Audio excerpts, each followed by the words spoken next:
Salutations, Space Truckers, this is Lave Radio, and up next we have Gateway by the group Two Quiet Sons. Taken from their recent album Kelper Mission, check them out on soundcloud.com/Two Quiet Sons.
Hello, Commanders. My name is PA Groove/Blurred Vision. You are listening to my track Witch Space. If you like to listen more of my work, please visit soundcloud.com/p-a-groove. Fly safe and enjoy the show here on Lave Radio.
The next track is Shaman Way by Autism Child and Shaman Off.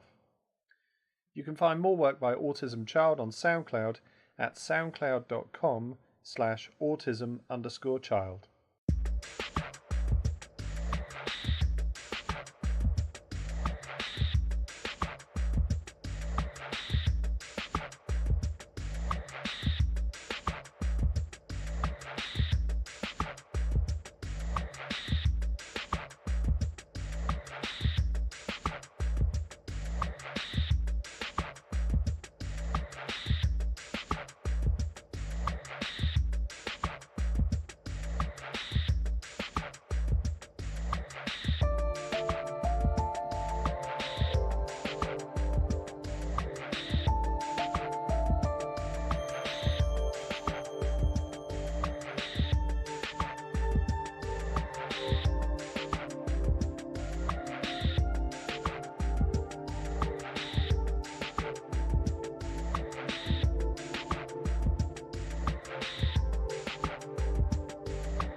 Hello and welcome to Lave Radio. Greetings and welcome to Lave Radio. Greetings, Commanders. Greetings, Commanders. A show that talks about the universe of Elite. And the development of the computer game Elite 4, known as Elite Dangerous. And the fantastic community that surrounds it. Broadcast from an orange Sidewinder and hosted by a vending machine technician.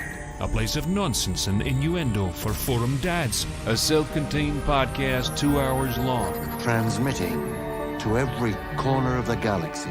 It's even louder than me. The hottest show this side of Dizzo. The name of the place. Lave Radio. Lave Radio. Lave Radio. Lave Radio.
Greetings, Commanders, and welcome to episode 415 of Lave Radio, the show that likes to talk about the universe of Elite and the fantastic community that surrounds it.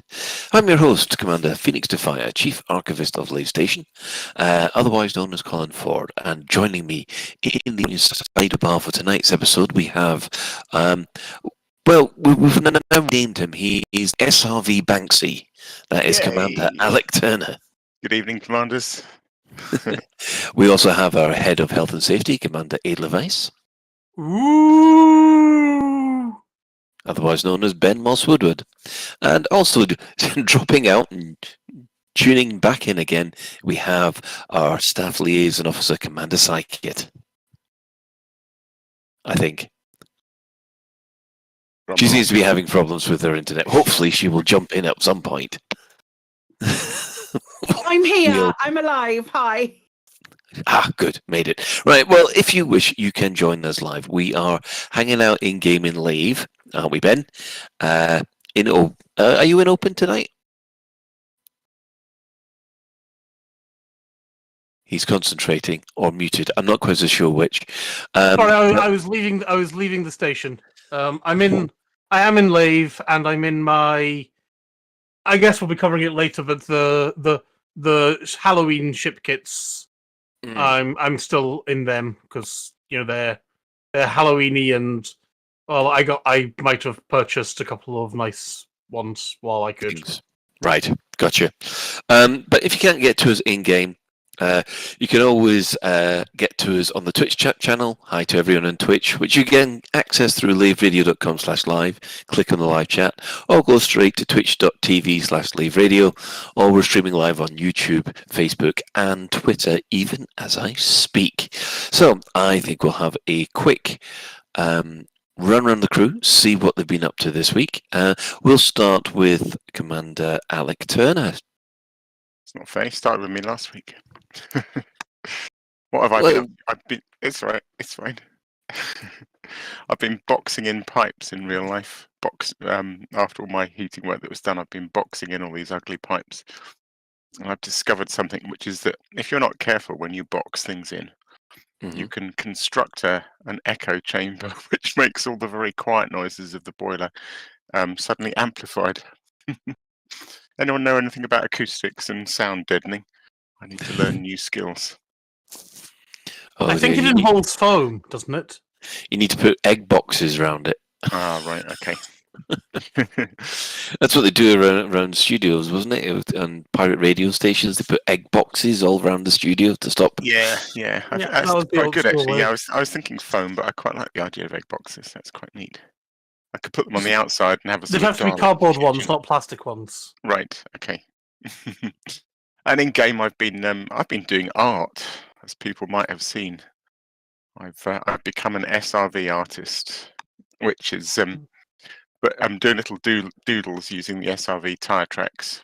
Mm-hmm. So thus far, I have done what have I done? Well, I started out with my pumpkin, which Frontier were kind enough to feature. And then you got special mention, didn't you? I did, I know. And then I got really inspired, so I've done a cat, a penguin, the classic, what's it called, 3 prongs optical illusion, and I did a donkey for Commander Rini. Oh, thank goodness you said donkey, and not what everybody else would have done. No, and I've had numerous comments on Facebook and Twitch and other social media platforms asking me to draw the obvious thing. Have you got your anatomical diagram? I haven't. I am tempted to draw an anatomically correct phallus. Let's just call it a penis, shall we? But I've resisted the temptation so far. I would like to use tonight as an opportunity to come clean, though, because people are giving me slightly. You need some tissue for that. Slightly. Sorry. I'm sorry. Thank you, Ben. Thank you. Calm down. People are giving me slightly too much credit. I am actually kind of tracing these. So what happened was when I did the pumpkin. How did this happen? I know what it was. I did the freehand pumpkin drawing, and I was reminded that my daughter did a pumpkin a few Halloweens back, where she and her boyfriend downloaded templates off the internet, which you basically pin to your pumpkin, and then you cut through the template into the pumpkin with these nice little saws that you can buy specifically for pumpkin carving, and you end up with the most magnificent pumpkins. And pretty much any design you can think of. And I thought, wouldn't it be brilliant if I did that with SRV tire tracks? So what I managed to find is a great little free program called PureRef, P-U-R-E-R-E-F, PureRef, just Google it. And I think it's intended as a sort of fancy post-it notes thing, but basically you can stick a window on your desktop, any size you like, and you can drop images onto it. And then you can make the whole thing translucent and pin it to the top so that it'll stay on top of other windows, including Elite. So basically you download your drawing that you want to trace and you pin it in this window.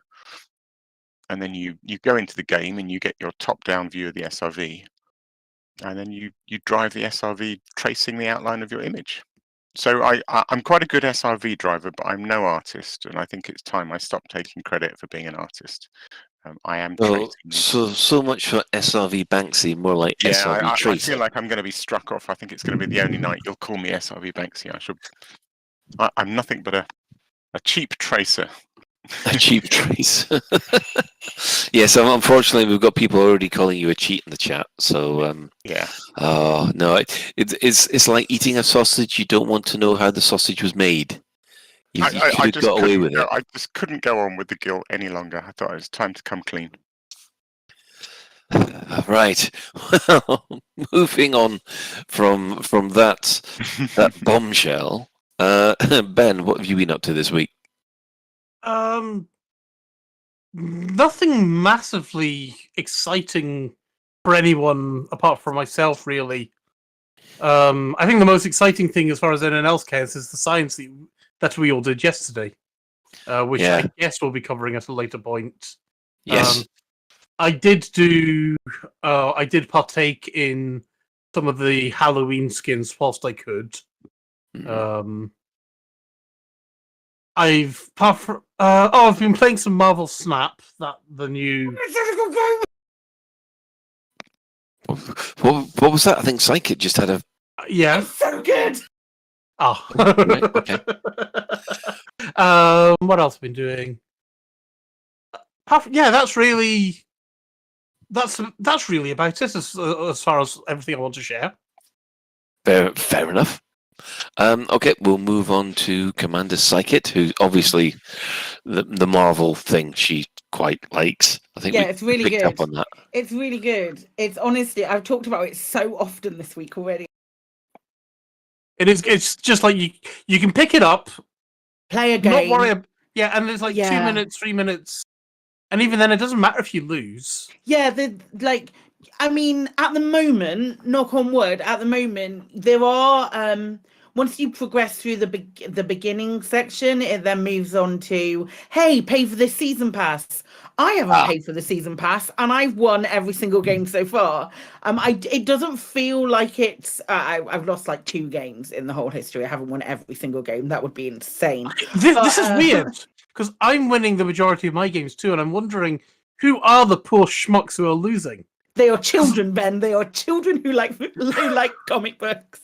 And I will exploit them forever. They probably are. But yeah, so basically, you're mentally beating up children. Okay. 100%. Yeah, absolutely, and I'll do it again. Yeah, it's got Squirrel Girl though, so I'm happy. Yeah, it's really fun. The art is great. It's really fun. It's in early access. If you don't like using mobile games or using your mobile to play, again, sounding like an advert, but it's not. It's also free on Steam as well, and you can sync the and two. it's cross-platform. I know. Yeah. I can believe it. It's so good, so good. Anyway, this show is not sponsored by Marvel Snap, although if they do want to give us some money. Aside from that, I've just been still working on being a functioning human, which is always an uphill struggle for me, and getting stuff ready and getting plans in place for when we have our American visitor next week. And that's my really. Like, not much else. I've faffed about in game a bit. The Musashi's moved. That's a weird one, but anyway, we'll probably come to that later.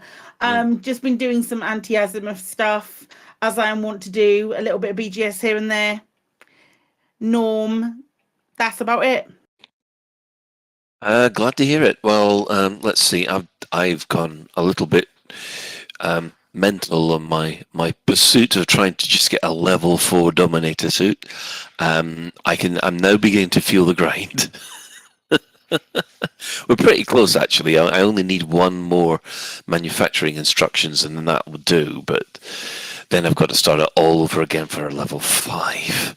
And don't get me started on opinion polls. I actually got an opinion poll last night, and I was so excited, and then realised I'm getting excited over a grind. So it's just beginning to wear at this point for me. Still enjoying it though. Still enjoying it. It's just you can feel that little bit of grind creeping in. Alec? I was just going to say I'm impressed. I hands up confession. I literally haven't done a single bit of on-foot engineering. I have a bunch of grade 3 stuff that I've just got from, buying in the shops. But haven't done a single bit yet. Yeah. I've done a bit of No Man's Sky as well, which I've been thoroughly enjoying since I wiped my save. I've now got my base all set up, and I'm building up my base that way, which is always part of the process. Still haven't got anywhere near finding Apollo yet, but just see how that goes. Just let it run in the background and see what happens. As usual, usual fun with life at the moment. So, moving on from there, let's talk some development news. Well, not much, I'm afraid. There was the Discovery Scanner yesterday, done by Sally, which I think that the only thing that they've confirmed is that yes, everything's still on course for the end of the month, and that's really about it. We kind of, this is definitely the quiet period before the storm, I think. So I don't think that we've got much to really report on there. There is a Frameshift Live coming this Thursday at the usual time of 4. They seem to have moved everything back to about the right time, which is, it's nice that it's... Alec, you want to talk about cosmetics? Yeah, the only thing in the Discovery Scanner that I just wanted to ask the crew about was there was a little thing about Day of the Dead celebration. And I'm trying to remember, did we have Day of the Dead bobbleheads in the past that Last 2 years, absolutely. Yes, we did. Have we? I thought we had. Okay.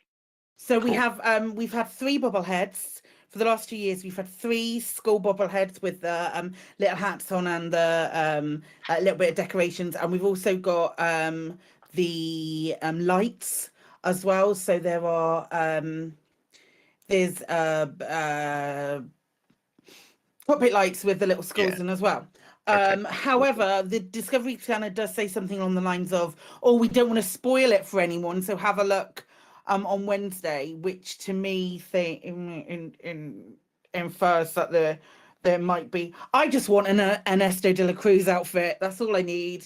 living the Coco realness. Oh please. wow! I hadn't thought of that. A whole. I love it. It'd be amazing. The whole Day of the Dead vibe. So yeah. Apart from that, there's not much going on with development news whatsoever. So, I guess we just have to wait. However, now this hit me hard today when I realised this. Now, for anybody who wants to feel old, this Sunday will be the 10th anniversary of the Elite Dangerous Kickstarter. I'll just let that sink in for a moment. Okay, I think it's thoroughly sunk.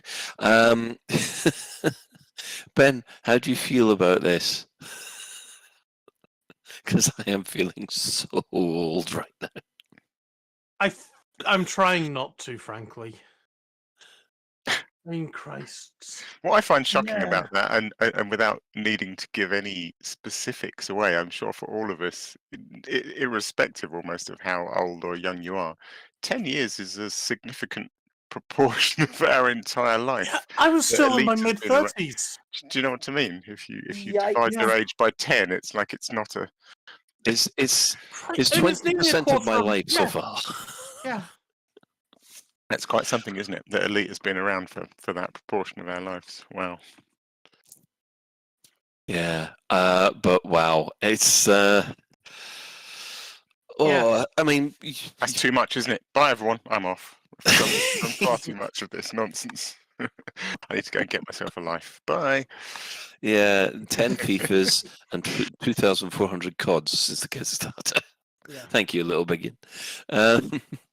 And yes, so there's quite a few things that have happened since the games have come and gone, and yeah, we're still playing. On the bright side, Star Citizen is still in development. Actually, it's more than 10 years since it. It's more than 10 years. 2032 as well. On the bright side, Star Citizen's still in development. You know it, I know it, and it'll be fine. Yeah. I like that. In the Garden Frequency, they were discussing last week whether or not people are going to land on the moon next before Star Citizen as well. Yeah, I heard that. Quite probably, actually. Yeah, place your bets now, because I think at least one mission will get to the moon before Star Citizen comes out. We've already had about 3 or 4 missions that have gotten to the moon since Star Citizen's been in development. No, but this is the biggies. This is the big ones from NASA. Okay, because I mean, I know India's sent a couple of things. Hasn't China as well? We shunted an asteroid. Astronaut! Jesus! Jesus Christ! Yeah, we shunted an astronaut. That's right. Sound like Commander JCB Digger last week. 100%, yeah. He was well shunted. I've yet to apologise, but he did shoot first. That's my story, and I'm sticking to it. Anyway, yeah, so that's 10 years. I suppose we'd have to get the original crew on to do a retrospective for that, but I think we'll wait until we've got 10 years of Lave Radio before we start annoying people for that. That's not going to be long either, though. And I know it's 4 months. Jesus. Yeah, What? 4 months, and then it's 10 years of Lave Radio. No. Yeah. We started, Chris, Alan, and John It does. It sounds like the Trumpton Fire Brigade. Chris. Yeah, they started in February 2013. I mean, it's mind-boggling to me that 2012 was 10 years ago. So, and yeah, it also puts the point out that it has been more than 10 years since Star Citizen started its Kickstarter. So, or rather, the Squadron 42 that I wanted. Not that I'm bitter about that. And look what an amazing game Squadron 42 was when it came out like 3 weeks ago. Wasn't that wonderful? Oh, no way. Hang on. I'm really bitter today. I'm very sorry. I'm hoping that Mark Hamill will still be alive for any more cutscenes before they launch the game. Oh, dear. Tune in next week, folks, for another episode of Last of the Lavy and Brandy, in which we send Ben down a hill in a bathtub. I'm glad you put Ben as compo. I really am. Everybody in this scenario, please no. Please no, please. Oh dear. Everybody's now imagining Ben in a bathtub. We were trying not to. I'm trying to get the mental image out of my head before we carry on. So yeah, right, 10 years. Right, move on. Stephen Usher, senior citizen, is what's going to come next. Ah, dear. Right. Let's have a look at the in-game events. What has been happening this week? Well, on the 27th of October, Thargoids raided the Nebula Colony. Now, I'm a little confused about this because I was under the impression that something was happening in Californian sector CQ-Y C5 and HIP 18077. But from what I've heard, there's a couple of maybe green clouds, but that's about it. Psychic? Yeah, we got really excited about it. Like super excited. And flew out there straight away. Was that Thursday when that happened? Yes, it was Thursday. Okay, so when that happened, because I was my hands were beginning to hurt, so I was just about to finish, and suddenly that it was quite a late Galnet, and we flew all the way out there, and the mega ships, they've got logs, but they're old logs, but the skins have changed. Very strange. I just wish there was the something skins have changed. That's it. Yeah, so it's like it looks like a caustic attack. It didn't look like that before, but the logs that you can get out there are logs that have been there for a while. So I got really excited thinking that it was sort of signaling on Thargoids, because like we're pretty confident that that's what's coming. But I thought it was like fully signaling that, and it just wasn't. No, yeah, because I heard a couple of things that people like yourself did dash out to those two systems, and there wasn't much there. I mean, the mega ships themselves, were they under Thargoid attack or? Nope, it's like an old Thargoid attack. I wonder whether that was supposed to that Galnet article was supposed to come out when it did. Oh, right, I see. Yeah. I wonder if it was supposed to be 27th of October 2021 and it had the wrong year on it, and it's like a year-old Galnet. Yeah.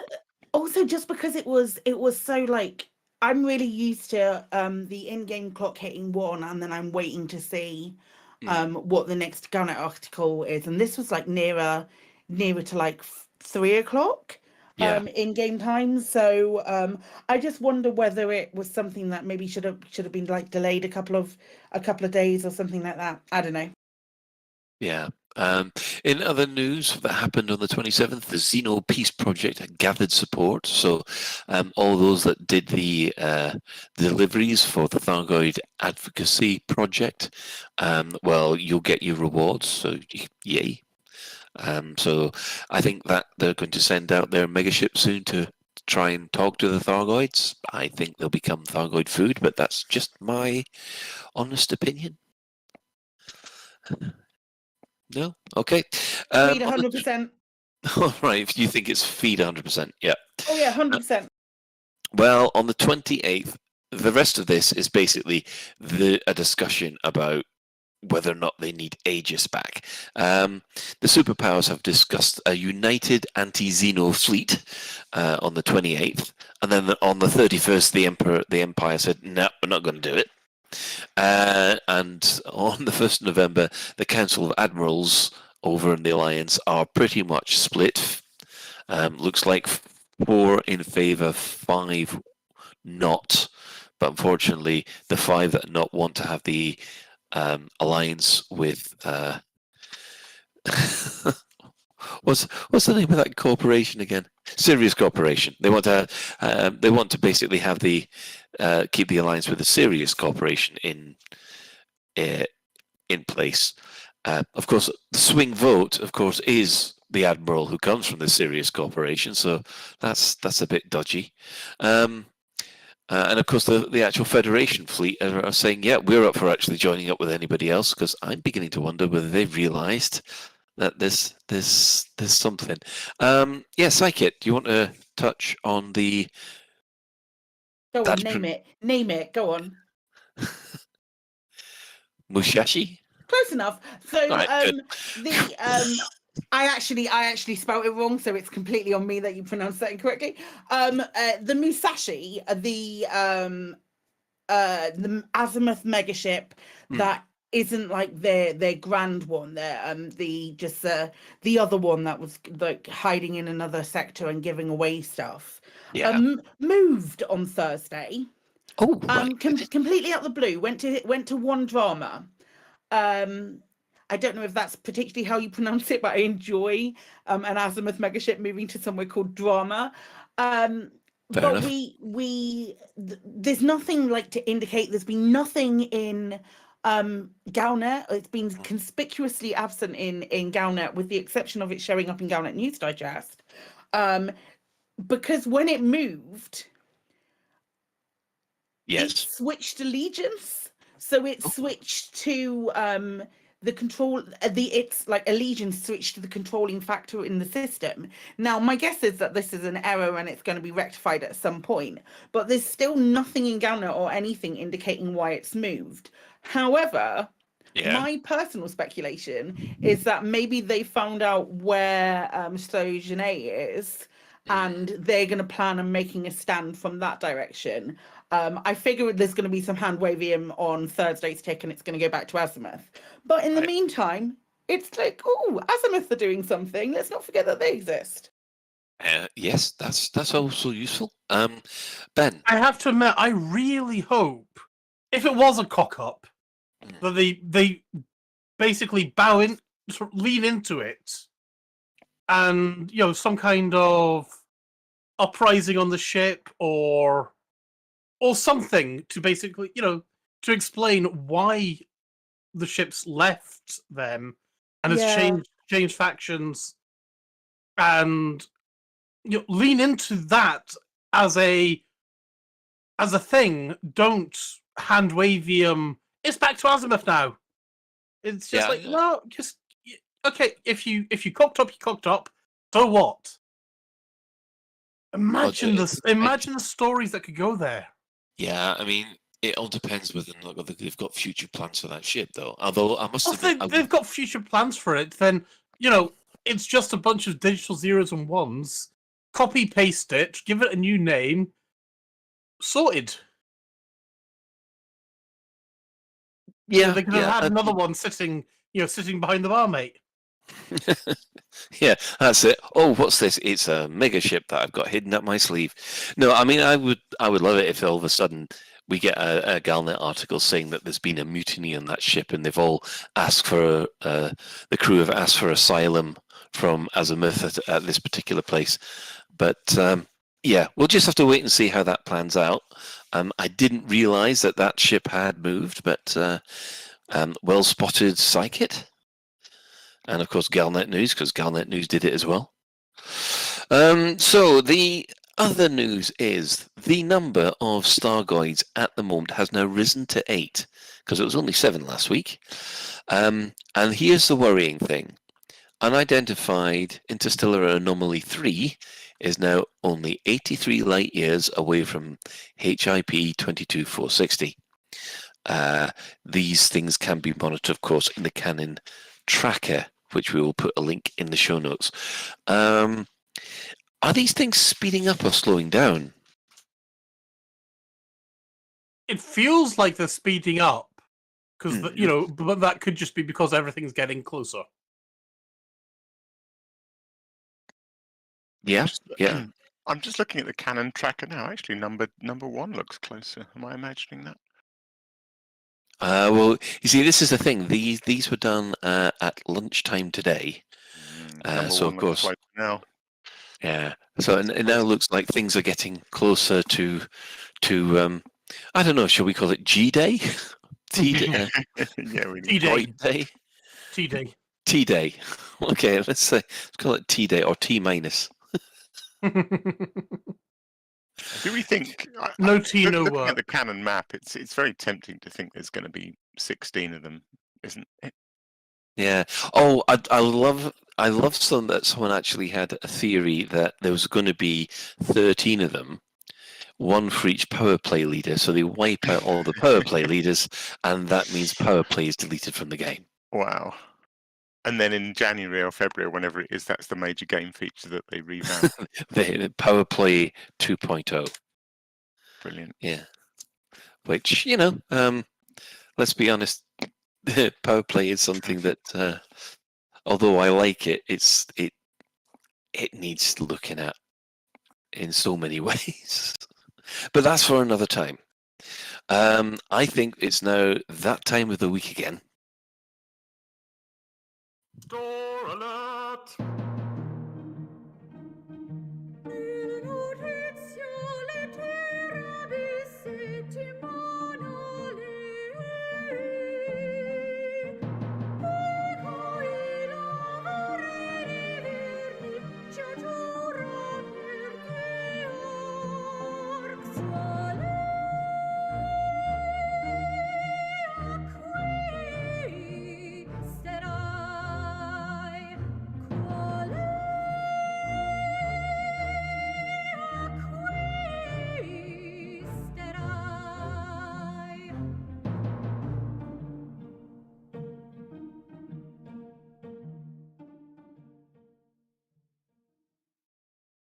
And welcome back. Well, obviously, they've brought back the Day of the Dead things for all those that like in-ship ornaments. However, we have 3 ships that are getting new paint jobs, which is the Eagle, the Adder, and the Sidewinder, and they're getting the Pulse paint jobs, which it's actually one of my favourites. These we've got the Sidewinder, the Eagle, and then the Adder.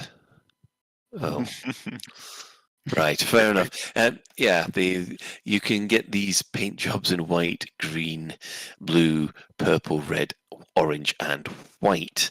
Now, I actually have a bit of an issue because I got this for these paint jobs for my Cobra. However, when I've put it on the Cobra and Odyssey, it doesn't look right. I mean, have these things been fixed for Odyssey? Absolutely no idea whatsoever. Right. Well, I hope they have, because they are fantastic. This kind of Tron highlighting, I really do like, and I am actually tempted to get one for the Eagle and one for the Sidewinder, even though the only Sidewinder I've got is the orange Sidewinder. So, yeah. Alec? And I ruined the Sidewinder one for everyone. Little Bigian in chat has just pointed out that from the front, it looks like the commander's head and shoulders, and it really does, and now I can't unsee it.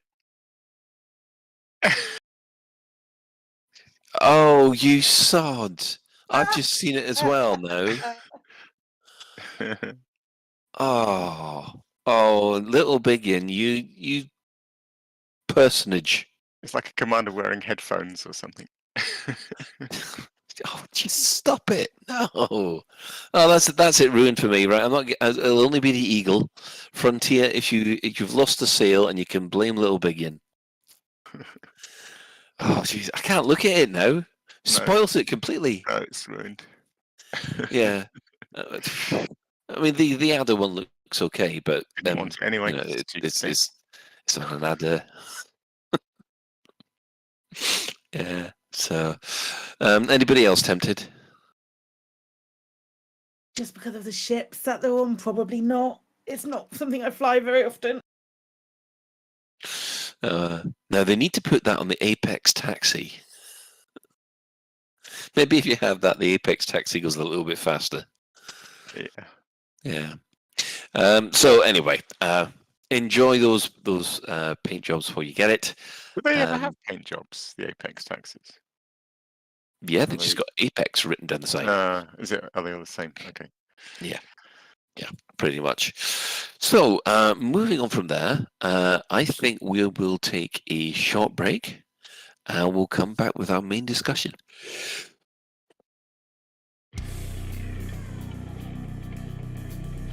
Protecting settlements from villainous scum, it's Settlement Patrolman. The action figure every child wants. Wearing the all-new Manticore Dominator suit with light-up jump assist thrusters. Press his backpack to hear Settlement Patrolman speak. Not seen you around here before, Commander. Is that a Karma P-15 in your pocket, or are you just pleased to see me? Hey, don't point that at me. When alarms sound, Settlement Patrolman rides into action in his surface reconnaissance vehicle with pop-up turret and glow-in-the-dark wheel trims. Settlement Patrolman. Surface reconnaissance vehicle and action figure sold separately. Available from branches of Lave Toy Depot and other retailers. Microelectrode, ion battery, and circuit switch not included. While the team on Dex Island take a well-earned break before their Series 2 return, there's plenty of material to fill the void. Point your auto assistant to your favourite podcast app, including Spotify and Audible, and search The Dex Legacy. There you'll find bonus edition interviews with cast members and with the writer Emily Inkpen. There's also plenty of bonus materials and merch at www.thedexlegacy.com. All proceeds go towards the making of Season 2.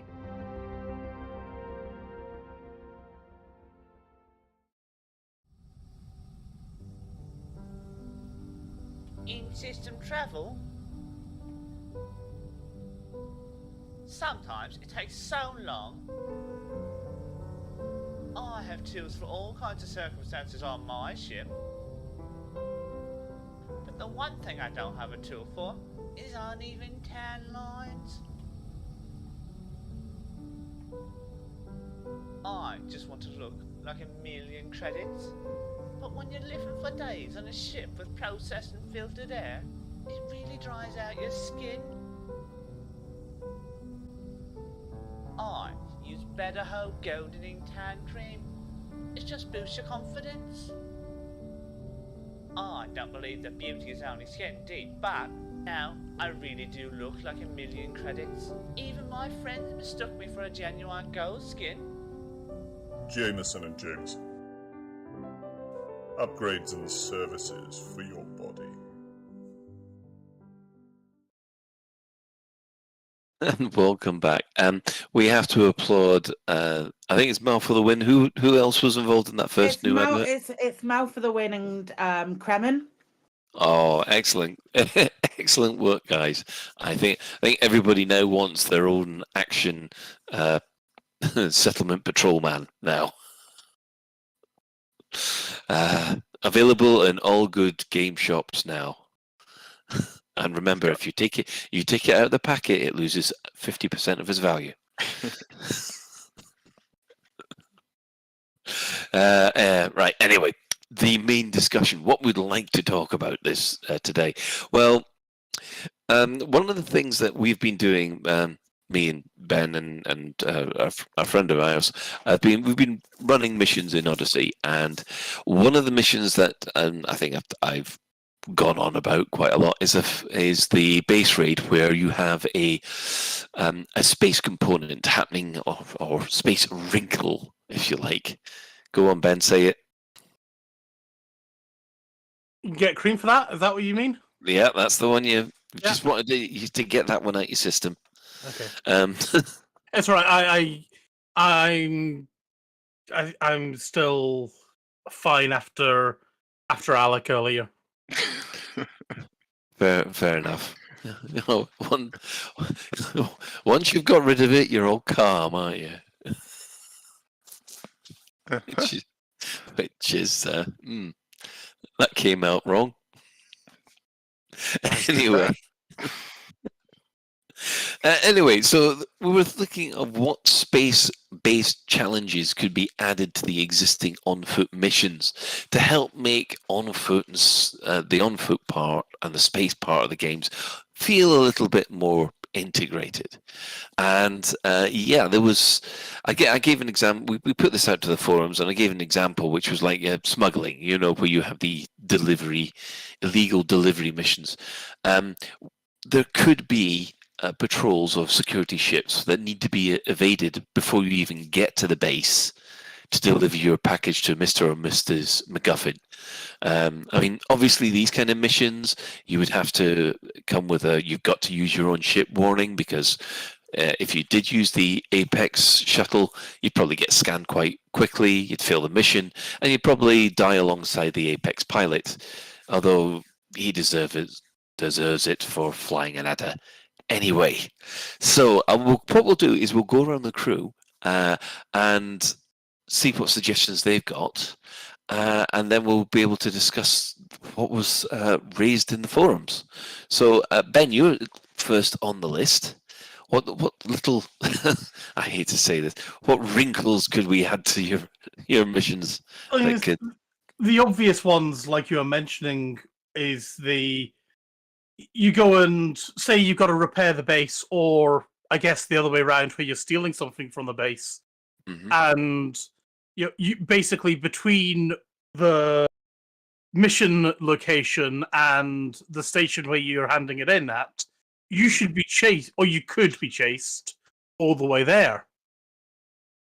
So people trying to stop you from actually. If I'm flying from Lave to somewhere in DSO with a power regulator, it'd be nice to get interdicted in DSO whilst I'm trying to repair the base, or at least to have it as an option. And exactly saying all the exactly same kind of things with you go and kill, like, the assassination missions, and these guys have mates. They're crime bosses and things like that. Surely their minions might want to get revenge. Yeah, surely there's some enforcers out there that big Mafia Tony can call upon to do his dirty work. I'm intrigued now. Psychit's saying they do. They do, yeah. They do. I'm a bit of an aficionado for those takedown missions when you take out people and stuff. I got on the way back to turn in my mission today, even, I got interdicted twice on the bounce by people who were chasing me specifically on the back of that happening. Don't get me wrong, I don't necessarily think that that's sufficient, but it is something that happens. Yeah, is that when you've done a massacre mission on a planet? Nope. Or an assassination? Those were takedowns on planets. So that was don't an assassination. that. Cool. I thought, that's cool. I couldn't decide if I'd imagined it or not, but I thought I'd seen that. I thought I'd had people in ships hassling me on the way to or from a takedown. Interesting. Well, yeah, I've yet to experience it, and we were doing an awful lot of experimentation on that yesterday. We did manage to get one where we were told. Are we giving the result of the science? Yes, let's give the result of the science. What we've been doing is we've been trying to test the missions to see. There's two missions where we've got where you're supposed to have the space component happen. The first one is obviously when you've done a base raid. As Psychic has said, you get interdicted on the way back, and you've got to fight your way past these assassins that have obviously put a bounty on you. Now, the other one was doing a takedown mission where the target knows you're coming and is preparing to flee. Now, this is actually an extra twist to this one, because there's an additional submission where it says the target has fled. And at that point, you've got to actually find where they've fled to. But in this case, what we were doing was we were testing to see whether or not the target does a runner once you turn up on the base, because there's supposed to be a ship that turns up, and the target is supposed to run for the ship, and then there was some confusion to whether or not you failed the mission as soon as that person got on the ship, or whether or not you failed the mission when the ship jumped away. In conclusion, what we discovered was it's very difficult to get them to run to the ship. Basically, me and Ralph and Ben could have quite easily wiped out this person before and completed the mission before they made a run for it. Ralph last night was like, "She's coming right for me," and shot her in the face before we even had a chance to try it. Yes, that was the first attempt. That didn't work out too well. The second attempt, basically, she was the target was down to a slither of health left, and she was still fighting. And until basically, I mean, me and Ralph was sort of saying we were dodging left, right, and centre to make sure that she didn't hit us. And then eventually, she realised she was outnumbered 2-1, and then ran away. Trust me, Mac Winston, she was in danger. And she ran away, got on board a ship. The ship took off, and then it was up to Ben to shoot him down. But he didn't, and he managed to get away. And only when the ship jumped away did we fail the mission. So that kind of gives us you've got that kind of part between the ship being launched and the ship jumping to hyperspace to get your target. So it's not when they get on the ship, which I'm relieved about. But yeah, I found it was more difficult to get them to run. Because the thing with this one, and I specifically remember Frontier announcing this, and I was digging through patch notes trying to find it. It didn't feel like it was that long ago. And they specifically announced that they had this thing that occasionally your target would make a run for it. And I don't know about other people, but I immediately imagined giving pursuit in a spaceship, them running for their ship, me running for my ship, taking off, maybe wake scanning them, chasing them to another system, and and the chase continuing. And then when it sounds like it's slightly better than I imagined, but basically once they run for the ship, it's more or less game over, isn't it? Which seems a missed opportunity, really. Well, Ben, how difficult was it to shoot down that ship? Last night I was sitting there in my crate. Now I didn't have all of my picked weapons, so I did run out relatively quickly. But basically, the ship takes off, and as soon as it felt like it's not even getting to distance before it starts jumping, it's like take off, and I'm now high waking. And obviously, the mission failed. So no options to follow the scan, to follow the wake and things like that. Yeah. What is it? Is it an Apex taxi? No, it wasn't. This was actually quite nice. Okay. It was a Viper. Was it a Viper? I thought it was a Viper or a Python, but whichever one it was, it wasn't a Python. It had the pirate skin. The pirate ship kit on it. Yeah, so it was blatantly obvious as like, aha! I wonder what this that's just shown up. Yeah, it's definitely the only way to stop it from taking off is definitely when we're in a team, because you need to have someone in the air ready for it. And even then, as Ben proved, you're not guaranteed to get it. There's more. I would like to see what the AI would do if you shot their ship before they got onto it. Although I suspect as soon as I open up, the base will open up on me, so we'd have to turn off the base defenses. Yeah, that's one thing that we didn't do. Yeah. No, because the base defenses remain lethal. they do, and yeah, they turned active as soon as you shot at it. To be honest, that made things interesting.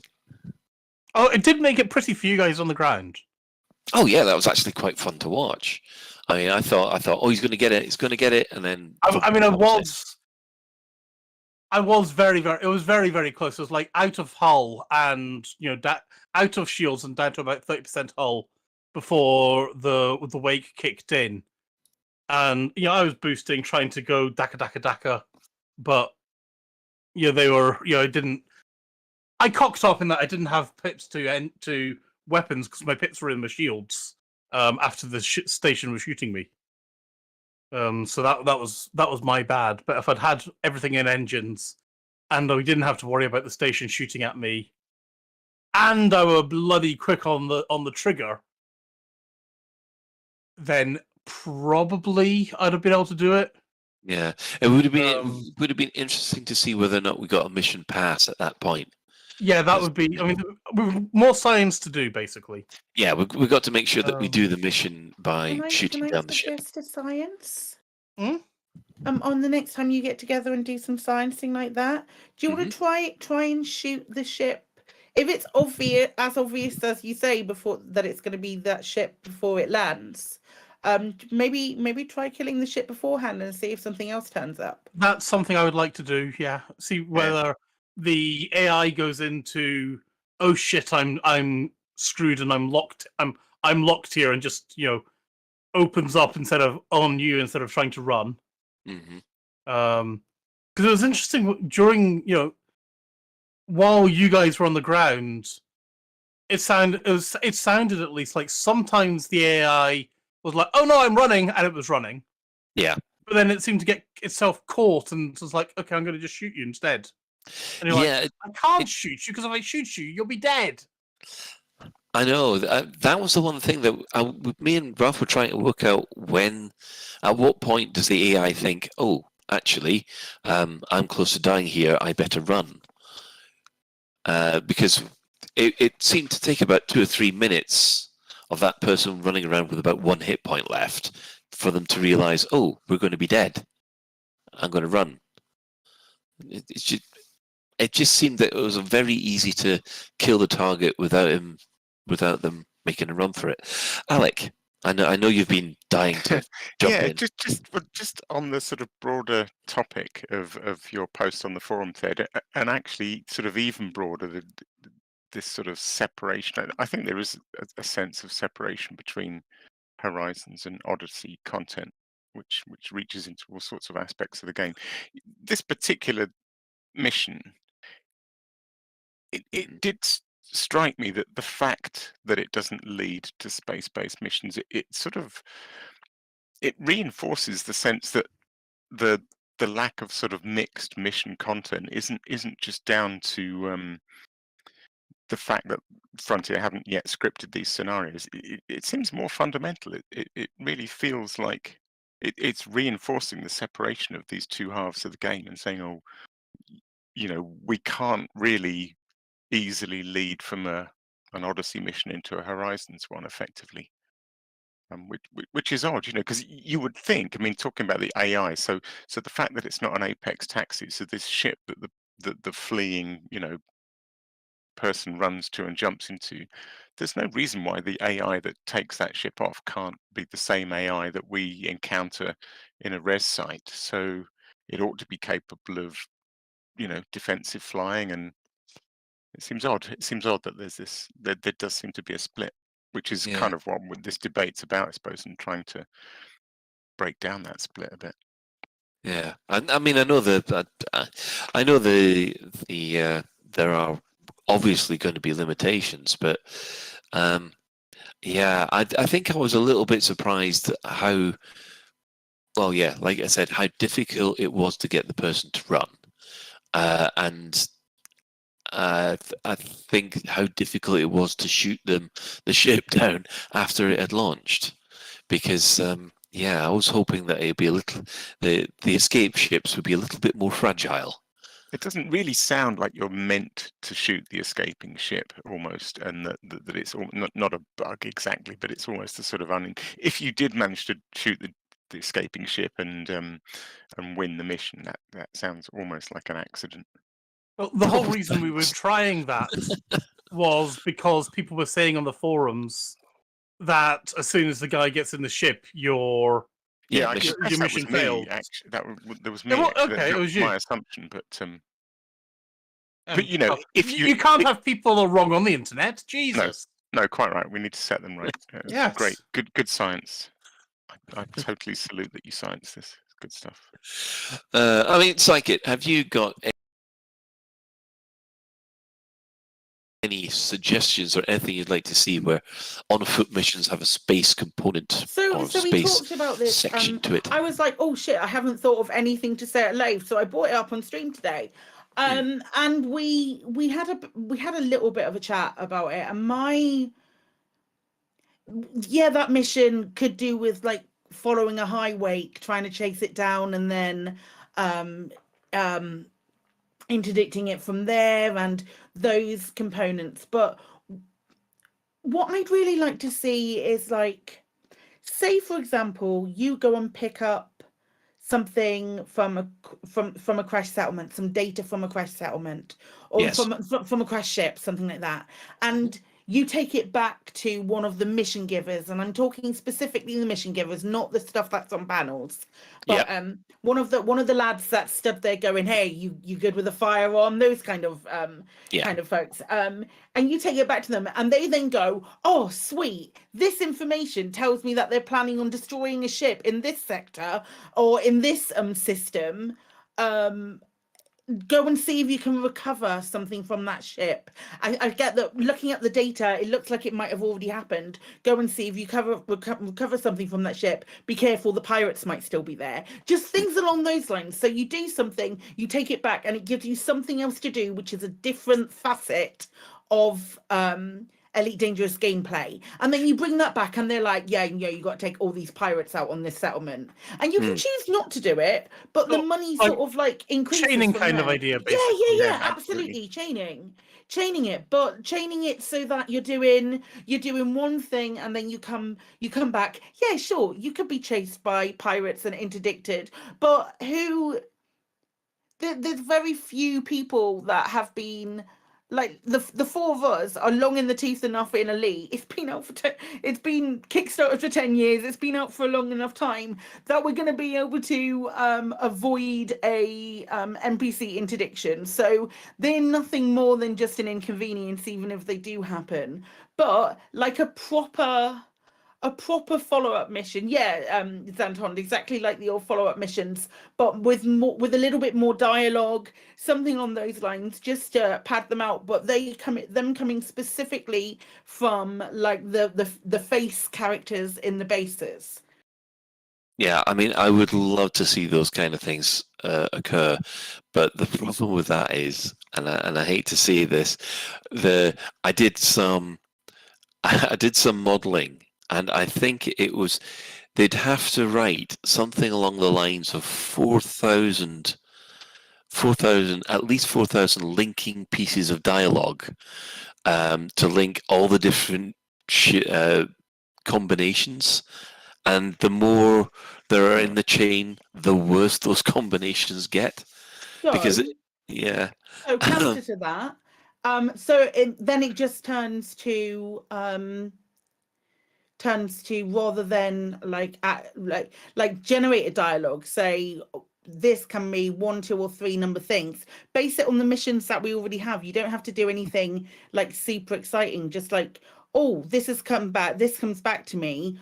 We have a follow-up mission for you if you'd like to take it. And that can be all the NPC says. Oh, I can follow up on that for you.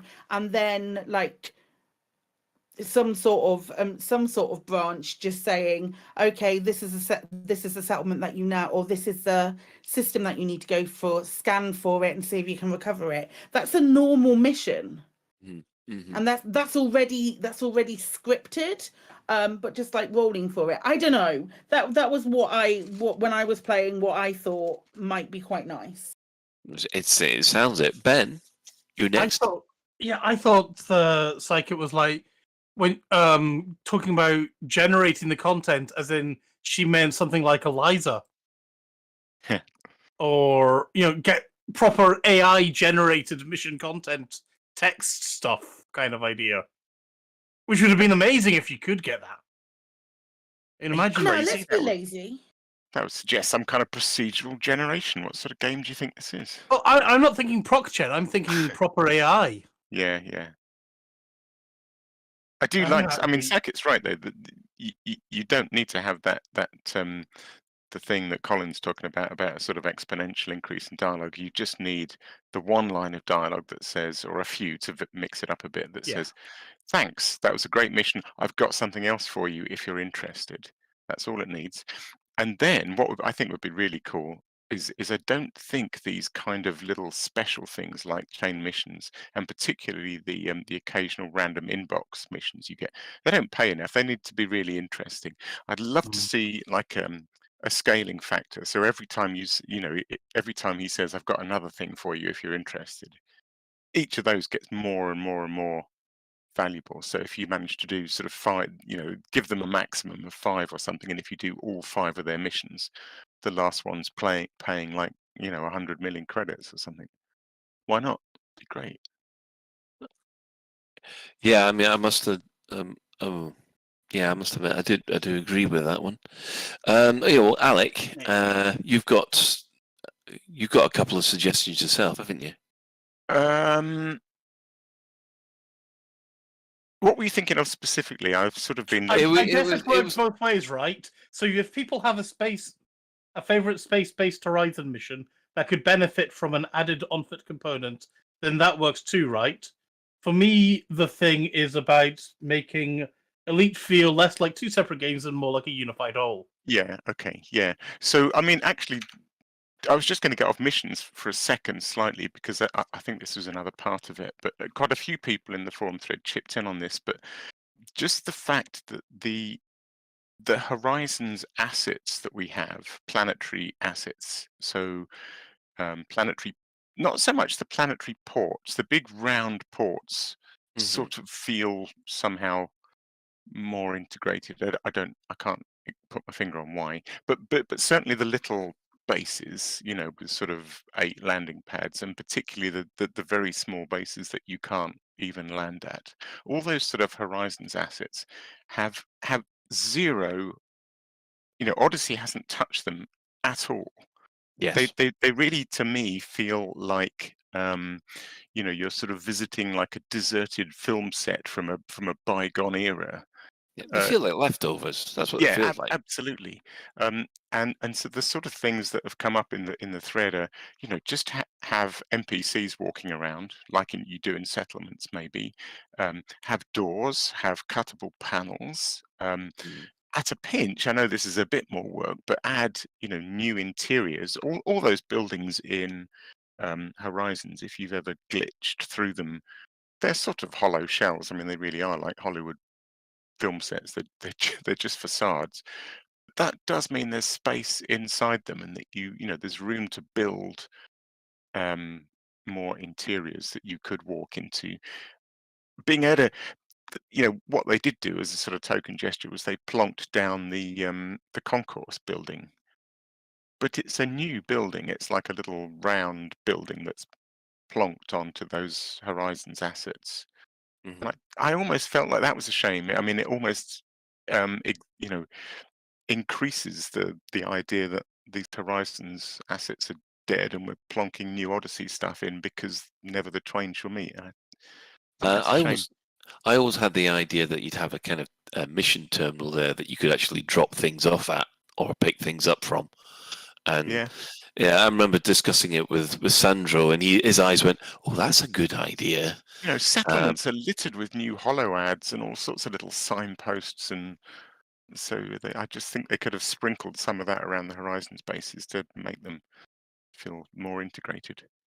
You just, as Colin said, as this is what I was going to say, but as Colin said, when you go into your hangar, you go and have the terminal on your hangar, or at the outside of it and things like that. But yeah, what I was actually thinking was something that I think we've all dreamt about is when you're going around the Guardian bases, there are things that look suspiciously like doors. Yeah. Give it like 3 weeks, Ben. Yeah. Jesus, be patient. I desperately hope so, but if I put my pessimist hat on, I think the best we're going to get is new Guardian stuff rather than revisiting the current things. Just be pissed off about that in like 3 weeks' time, all right? Well, maybe. I don't want that rage to build. I want to be happy, and I want to be like, yay, I always knew there was a door there. So if the rage builds and it does come to something, then imagine the release of happiness that will genuinely happen. Ooh, okay, fair enough. No, that's twice that Ben will have had to release in one episode. I don't think we should continue this much further. I've been reading The Baroque Cycle by Neil Stephenson, and one of the characters there, called Eliza, is very good at helping people release things, and does it very deliberately. And anyone who's read the books will know exactly what I'm talking about. Okay, well, we'll leave that up to people's imaginations for those who haven't read the books. 'Cause I'm one of them. It's a very good series. Yeah, I mean, Mac does suspect that effectively the stuff can't be changed because they don't want to change the existing assets in 3.8. But then again, if it's in Horizons 4.0, then that was the whole point of having Horizons 4.0. It's a door that you can't open. Deal with it. Yeah. Also, I mean, they have added cuttable panels to the SRV. True. But then that doesn't cause presumably if you're playing Horizons, there aren't any. Obviously, you don't find any SRVs with cuttable panels, but it's not. It doesn't seem to be a problem that they can take an asset that's in one version of the game and add more to it in the upgraded version of the game. The SRVs you drive don't have cuttable panels, though, do they? They don't. Yeah. But I mean, there are SRV Rex in both versions of the game, and the Odyssey SRV Rex occasionally have cuttable panels. So I fail to see that it could possibly be a problem for them to stick, for example, a cuttable panel into a wall of a Horizons base that isn't there if you don't have Odyssey. Or do you know what I mean? Yeah, I know what you mean. Oh, this is one thing that got me. This is something I didn't realise. You know, in SRVs, this is me probably just playing catch up, but I didn't realise there's a third panel underneath the SRV. Jesus Christ, Colin. That's where the power unit is. Well, I know that now. It's tricky to get isn't it? I've been cutting away the two little red ones at the rear, and they're thinking, I'm sure you got power converters from here, but they're not there. And of course it's not. It's underneath the blasted thing. Most of the ones that I have been, to be fair, most of the SRVs I've been cutting up have been crashed onto the planet's surface, and you can't get underneath them. It's only when I was in a base and went, oh, hang on, I can see a red bit under there. Oh, that's where you get the power regulator from. Duh. Yes, sorry. Bit of a rant there. But that wasn't the thing that we realised, Ben. It was something else, and I still can't remember what it is. Oh, dear. Wasn't it something to do with when we were escaping? It doesn't ring a bell. It's going to bug me for the rest of the day. Yeah, exactly. Yeah, it's going to absolutely annoy me for the rest of the day. So, obviously, we threw this question out over onto the forums. And, yeah, we had a lot of responses, a couple of pages of responses with a lot of debate going back and forward in front of everybody. Yeah, the one thing that... the first point that someone raised was they'd like to lose the separation between on-foot mats for on-foot gameplay and vice versa.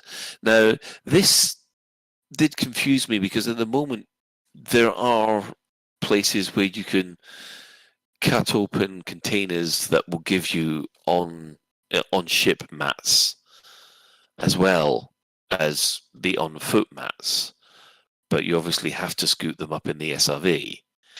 Alec? Yeah, I mean, some of these bullet points are sort of my wording of what I was reading into forum threads. But yeah, I think this was the ability to maybe, the materials we pick up on foot for engineering our on foot gear, maybe sometimes be able to find that in space or I guess out in the SRV and vice versa. The old, all the old mats that we're familiar with for ship engineering, sometimes being able to pick those up on foot. I guess anything like that helps to ease the separation. I don't particularly feel a desperate need for that, but I can see where they're coming from. Yeah, Psychic? I read that as mission rewards, like having right. mission rewards. Okay. If you do an on-foot mission, the mission rewards that you get are solely on-foot materials, and vice versa. So, like, you go to Robigo to get your best passenger missions, to get any stuff that you might need for your ship and things along those lines. There isn't. It would be nice to do a ship mission and get, or it'd be nice to go to Robigo and be able to stack up on settlement defense plans or something like that, something along those lines.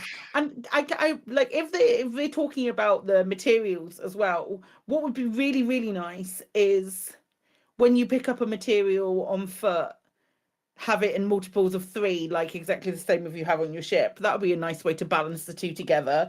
Oh, yeah, that says something. Like I said, the grind is just beginning to bite right now. Alec? I was just going to say, don't you also hate that thing where you have like a sort of abandoned crash ship or something, and you're sat in your SRV, and you can see in contacts, and I guess just on the scanner or out the window, you can see that there's a thing like an on-foot material. But you can't just deploy your cargo scoop and drive over to it and collect it. You have to get out, at which point you don't have the SRV's contacts panel. So then you can sort of be a bit blind about where it is, and then you get back in the SRV to have another look to see where it is, and then you sort of remember it and go, okay, it's over in that direction, and then you get out on foot again and walk in that direction. And it's sort of infuriating that there's stuff that you can see in the SRV but not pick up. It would be nice to be able to mark something in the SRV, like target something in the SRV, and then still have that show up on your HUD when you get out. Just like the pointing thing. It should. If you're marking something, you should be able to get out and also have that reflected. Also, it doesn't make any sense. I mean, okay, so when you're on foot, some of the things that you scoop up in the SRV, cargo canisters and escape pods, are huge, and obviously you can't pick one of those up and sort of put it in your pocket. But vice versa, the things that you pick up on foot, you should really just be able to scoop in the SRV, because what's the logic to say you can't? They're too small for the scoop? Okay, maybe. Yeah, they've got to be actually picked up by hand and put in the backpack. You need a vacuum attachment to the SRV to scoop up the small stuff. Yeah, you need a proper robotic small arm in order to do that. Yeah, that'll be interesting. This one I don't think I can see as it happening because of the very nature of the way the DLC's been done, but blurring the line where you get space / on foot missions rather than the current absolute separation. I mean, we know that you can actually hand in missions on the ship regardless of whether or not it's an on-foot mission or a space-based mission. Yeah. I wonder if everyone knows that. It's a tiny beginner tip, maybe, that if you picked up an on-foot mission, you don't have to schlep all the way back to the concourse to hand it in. It's just right there on the ship menu. Yeah, I mean that's a good thing, but I don't know whether I've got a problem with this one or not. I don't know that I have. I think we knew before Odyssey even launched. I think we all had suspicions about, because if you could if you could pick up the on-foot missions just sitting in your spaceship from the station services menu, you'd never get out. You wouldn't bother, would you? Yeah. I don't think. Well, I mean, apart from that, why would you go into the station concourse? Yeah, exactly. And yeah. Unless, my only thought on this was unless you mixed them up in a different way. So rather than it being Horizons missions from station services and Odyssey missions from the concourse terminals, which is such an, it's such a gamey separation in a way. Maybe mix them up so that the missions for the owner of the station are in station services, but if you want to pick up anything from a minor faction, you have to get out. I don't know. Do you know what I mean? Mix it up in a different way that's not quite such a... Yeah. I know what you mean. Ben? It's reinforcing what we've said all along, that sadly the concourses are a glorified menu. Yeah. Well, they're a glorified menu / chat room. Because that's basically where the socialization is supposed to happen. Pointing room. Point and crouching room. Or in case of Nick Lambert, bottom fondling room, which shudder. Yeah, until I can get a drink from the bar, it's nothing else. Yeah, funny that. This is quite interesting. Allowing SRV scanning of EDO things, i.e. plants, mats, etc., and the on-foot scanning of Horizons things, i.e. log scanning and perhaps a different level, some kind of method of outcrop mining. I do quite like the thing about the mining and the log scanning, but I don't know, having the SRV being able to collect plants, again, why would you get out? If you could do that in the SRV, why would you bother even getting out of the SRV in the first place? Yeah, well, not only that, but I mean, you're picking up a plant. It's not like we're going big game hunting from the back of a helicopter or something. Although I quite like that. You see, again, you could finesse these things a bit like with the outcrop mining, I suppose, where you could make it that if you do it the current way, you get a certain level of reward. But like with the outcrop mining, if you bother to get out on foot, and instead of just blowing the outcrop up and scooping the chunks up with your SRV, if you actually get out on foot and use your precise mining tool, then you get, 6 of the thing instead of 3 of the thing. A precise gem cutting kind of idea. I mean, that's the point. Has anybody ever actually got out on foot and used not the mining tool, but the cutting tool against one of these, things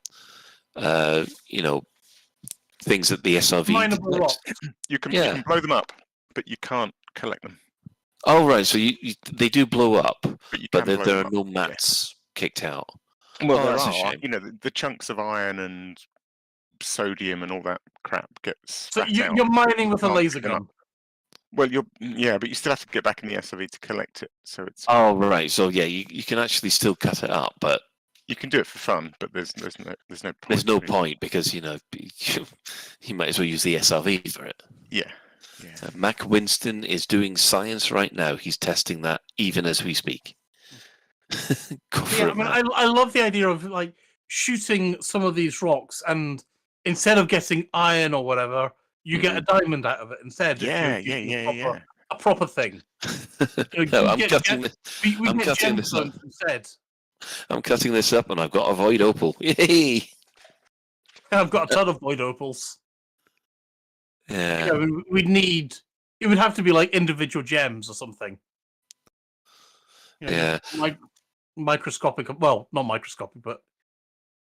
Commander Cyberus has said that it would be helpful if you can scan the exo bio from this SRV just to show where they are. I actually agree with this because that's the one thing that I've had a real problem with, especially with some of the rarer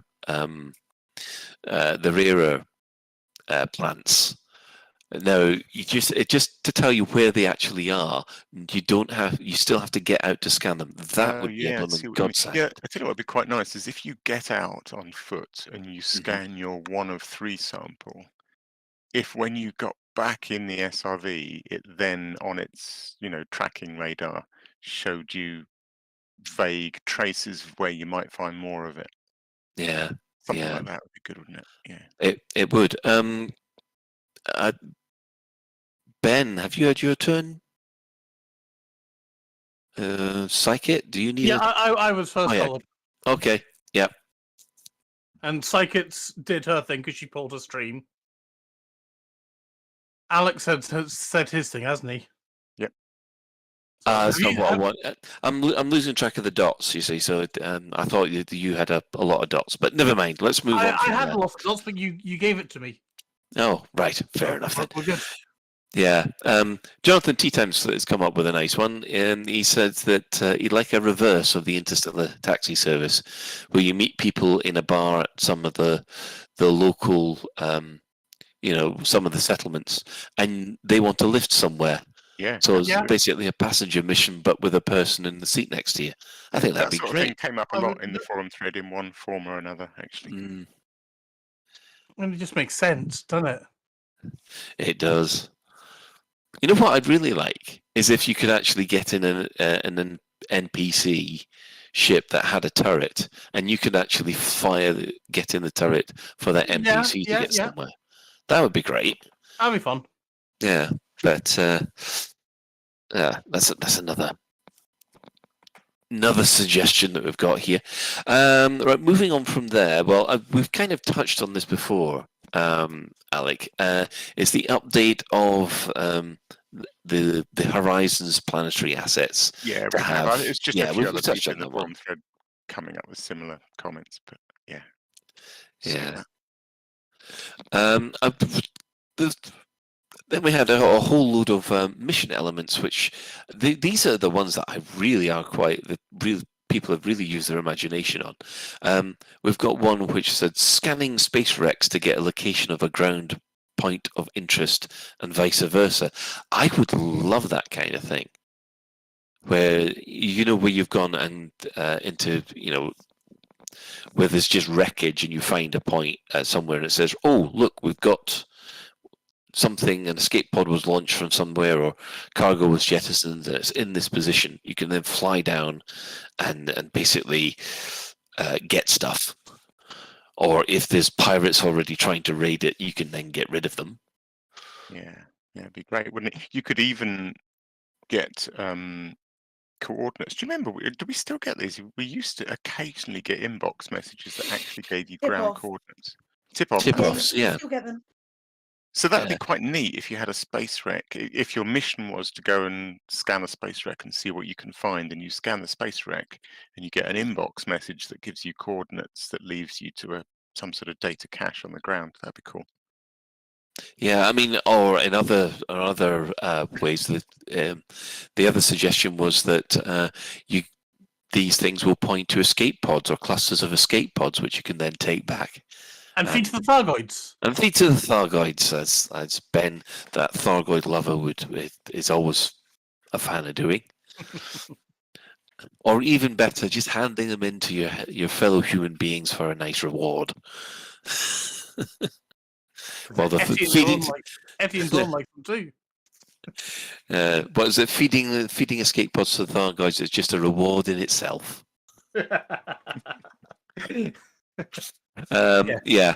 We've also got this is one of the things that you're mentioning. There's an awful lot of thought about escort missions on this. When you break them down, I mean, escort, I don't think anyone actually, or not many people use that word, but when I thought about what they were, yeah. Yeah, the one thing that I hate about escort missions, and this is just purely from my point of view, is I am playing Privateer 2 at the moment through GOG, and the problem with that game is the entire game is an escort mission. If you are trying to trade, you can't carry cargo on your own ship. You hire a cargo ship, and you load up cargo on that ship, and then you've got to escort that cargo ship everywhere.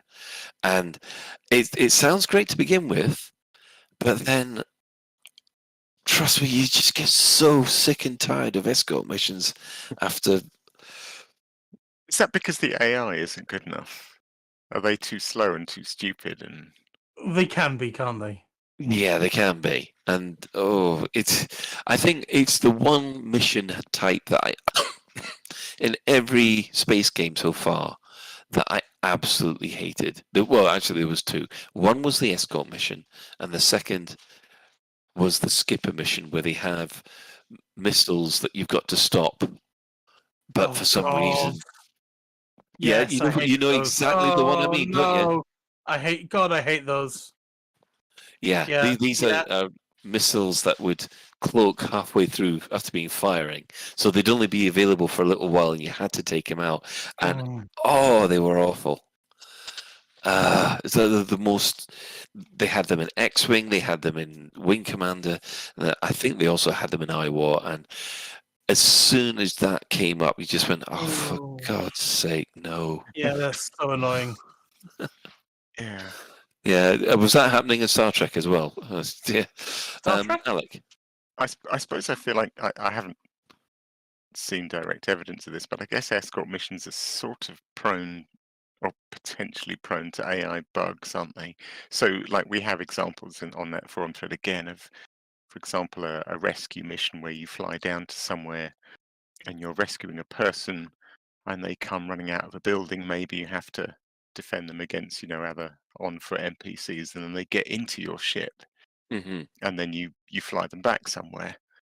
And I guess that's fine until the person who's trying to get into your ship gets stuck on your landing gear and just ends up running around in circles being shot at because they can't unentangle themselves from the landing gear.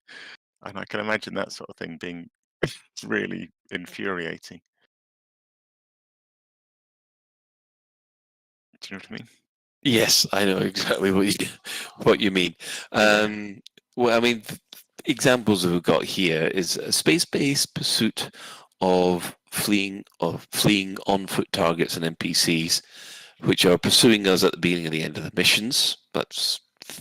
I think we've covered those kind of things quite a lot. The rescue escort missions, which involve on-foot rescuees getting into your ship and being chased in space back to base. That's pretty much what you just suggested. Yeah. Passenger missions where passengers have been taken and then safely escorted to a surface point of interest. That'd be quite good. I need to be dropped off at this smuggler's cache. It's quite nice. I seem to remember reading that one, and it was on the back of this idea that when with a passenger mission, you drop out at the tourist beacon, and you can kind of imagine your passenger who's a criminal or whatever that wants to see this nebula, and they're like, "Yeah, I'm good. We can fly back home now." And it's all a bit unsatisfying somehow. But if you actually had to, land somewhere, and then they got out and walked over to a mountain or a volcano and took a picture of it. Do you know what I mean? It could be a little bit more like this poor tourist has actually got to see something. Yeah, what's this about other games then, Ben?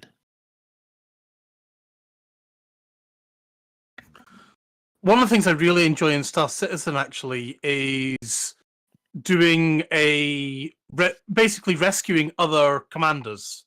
So in Star Citizen, you can be downed but not killed, and you can also, if you get shot hard enough, you can still get killed. But if you're downed, you can say, it's only a flesh wound. Come and rescue me, please. And then you've got until you bleed out, and they give you a good hour or so for that to happen, for somebody to come and rescue you. But then they're quite frequently in hostile situations, surrounded by other NPCs or potentially other humans, and you've got to basically work your way to a real person, and then you go off and heal them, and then usually you wind up working together to complete their mission. Well, I do anyway, because I'm not a dick about it. Work together finish their mission off, and then you take them back and go your separate ways. But I'm just thinking, you know how in Elite though we've got like the mission giver is killed and just screwed. Yes, you are. That is such a pain. It really is such a pain. Imagine if instead of dying, you got downed, and then you could go and say, Ben, could you come and rescue me, please? Yeah, I mean, I've always felt that so good. One thing that I've always felt is that if you are in a team, that the other team members should have a revive mechanic, where basically, unless you've got a whole party wipe, then basically any other member of your party can run over to you and revive you. I'm not only that, but I think anyone should also be able to hand in, frankly, but that's another story. Yes, definitely. Alec? I'm curious, Ben, how that works in Star Citizen. I've heard about this sort of rescue thing before. Surely, if you imagine it in Elite, imagine you could in some way get crippled, so you could. Yeah. If you put out a thing in local system chat to say, "Help! I can't," somebody's just going to come and teabag you and steal all your stuff and shoot you in the back of the head. That is indeed a real risk, because in Star Citizen, again, you've got your components. So my armor is my armor. But, surely that happens. Could come and I'm sure it does. Surely that happens 90% of the time. What's Well, the incentive for someone to actually rescue you? Not from what I've seen. What you need is a rescue organization, maybe something along the lines of the Fuel Rats, maybe call it something like Intergalactic Rescue, that have Thunderbird-like craft that come and rescue stranded commanders. That's stealing my Thunderbirds. That's my idea. I want to be a Thunderbird. Yeah. Well, then why don't you start our own intergalactic rescue service like the Fuel Rats? Because it doesn't exist. You can't revive people yet. But yeah, I would love it if we could revive. You can rescue people who are stranded on the planet by themselves. They've lost their SRB. You've got to work very hard to do it, frankly. Whereas, in Star Citizen, you press and hold the end button, and you're graying out, so it's like you can see the chat sometimes. Mm-hmm. It does give you a nice little indicator saying Ben is on his way, and he's 1 billion kilometers away from you. Now he's 100,000 kilometers away from you, and so on. And that's really the only indicator that you've got. You're dead, so you can't party up with them. You can't really talk to them. But it works surprisingly well, and just like the Fuel Rats in Elite Dangerous, most of the people who are wanting to go and rescue people are nice about it. From my experience, and I'm sure there are also equally dicks though as well who just enjoy shooting you. Yes, well, you get them everywhere, don't you? Unfortunately, you do. Yes. Right. Well, we're going to wrap this up because time is moving on, and there are some people that would like to get their poetry in motion. Yes. So we would just like to thank everybody who helped us out on the forums with this, which I'm just trying to find the list. Here we are.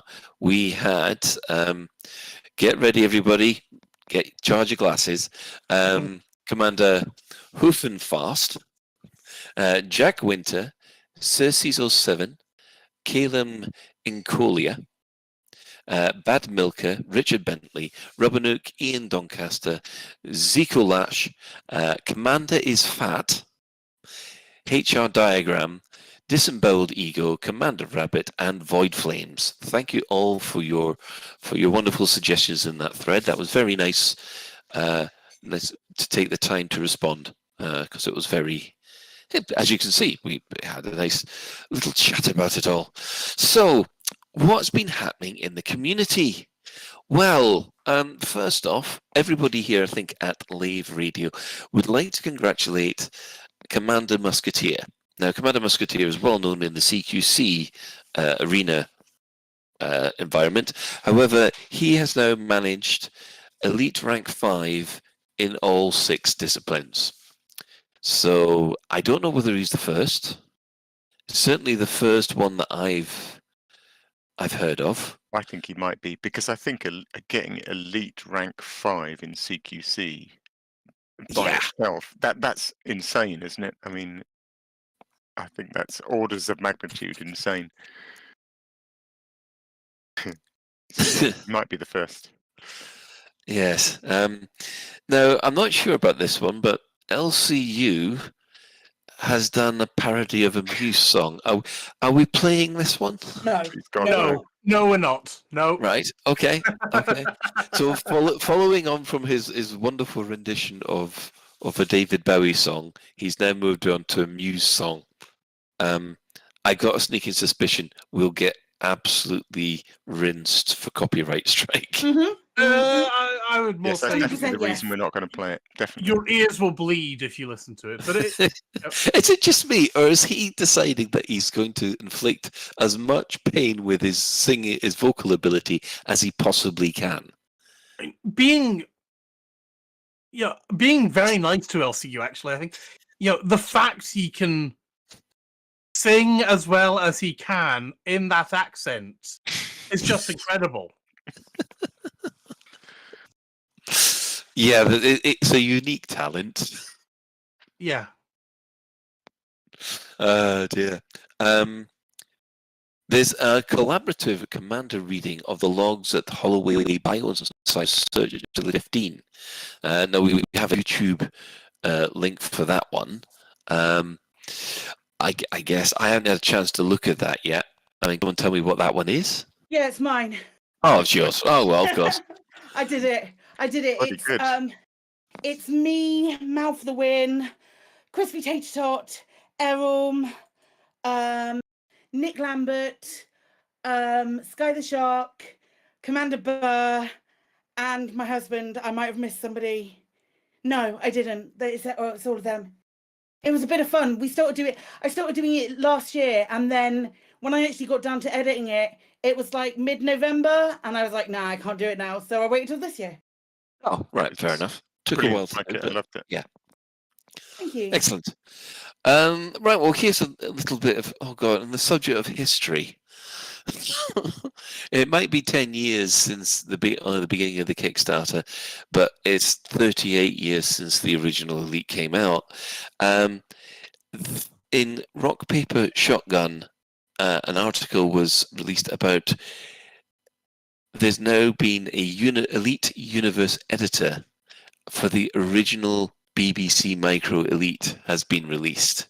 You can run it on a BBC Micro with a 6502 second processor on the BBC Master, or on modern emulators, or even in your web browser, and it allows you to do things like change stats of ships, fly different ships, which you couldn't do before because that was just the one. You could only fly the Cobra Mark III in the original, and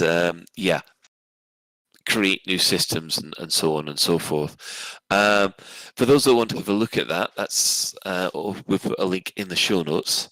I do know, I have heard of fan projects where very similar to Ulite, where they've taken the ZX Spectrum version of Elite and they've expanded on it in a huge amount. But yeah, that's it. It's phenomenal to see. But yeah, I think that's all the community news that we have. I mean, there is obviously we just missed the Plasma Tuesday over at the CQC Discord, and of course there's the Capture the Flag evening on a Thursday evening between 6 and 8.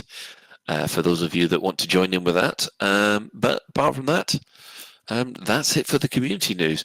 Now, there was one other thing, and yeah, last week someone said we've got some ship skins to give away, and they also said let's get people to write limericks, and the best limerick wins, or rather, a random limerick will win. Is that correct?